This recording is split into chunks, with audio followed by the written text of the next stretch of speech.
بسم الله والصلاة والسلام على أشرف المرسلين سيدنا محمد. كيفكم؟ شو أخباركم؟ إن شاء الله تكونوا بخير وصحة جيدة. اليوم جبت لكم وصفة جديدة وهي عمل الكبسة بطريقة سهلة وسريعة. إن شاء الله اليوم حنبدأ وصفتنا بطريقة سهلة وسريعة للمبتدئين.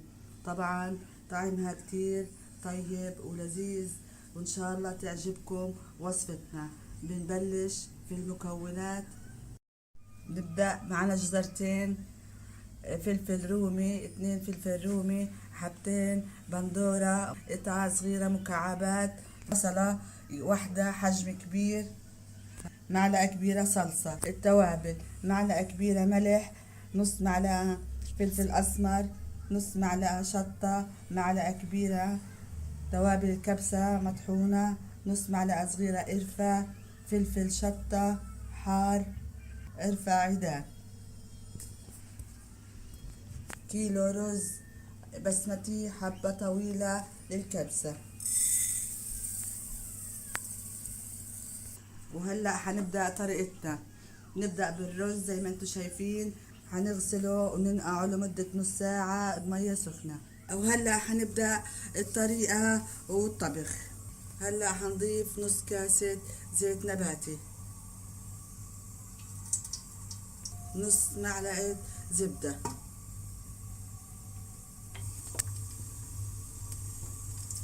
وهلأ حنضيف البصل،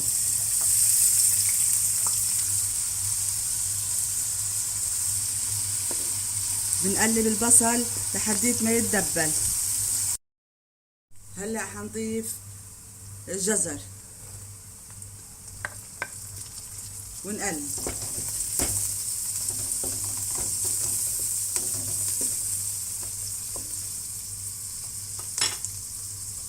حنضيف الفلفل الرومي،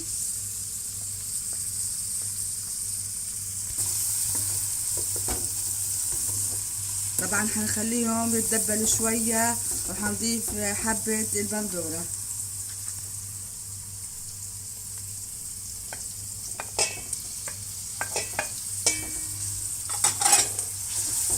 بنقلب. نضيف معلقة الصلصة وبنقلب الصلصة مع الخضار. حنضيف التوابل اللي ذكرناها.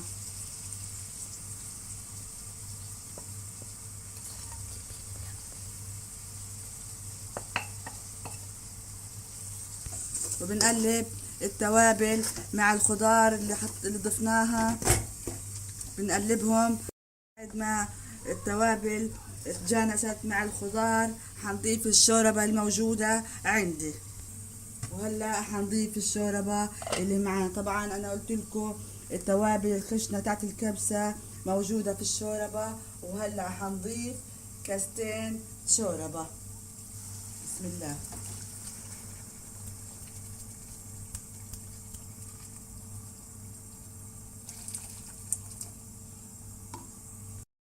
بنتركهم على نار متوسطة لحديت ما يتسبكوا شوية وبرجع لكم.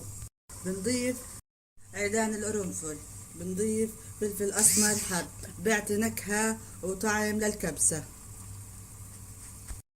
بنقلب الرز. وهلا في البداية زي ما قلت لكم ضفنا كاستين شوربة. وهلا حنكمل على كيلو الرز كمان 3 كاسات. هاي واحدة، سنتين، 3 كاسات. تمام.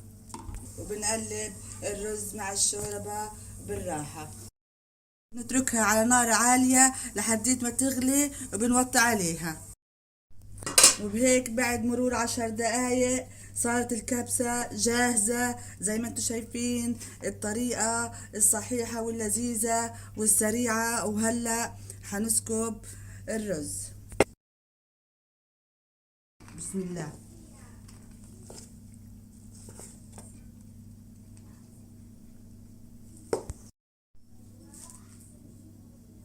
يا سلام.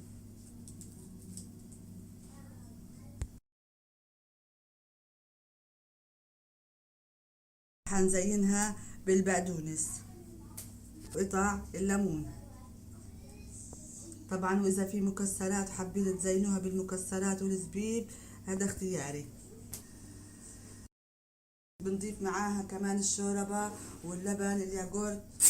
وهلا هيك صارت سفرتنا جاهزة وندوق طعمها. بسم الله. طعمها كتير لذيذة وطيبة، بتمنى تجربوها وتشتركوا في قناتي ويعطيكم العافية والسلام عليكم ويعطيكم ألف عافية. ما تنسوا الاشتراك بالقناة، لايك وشير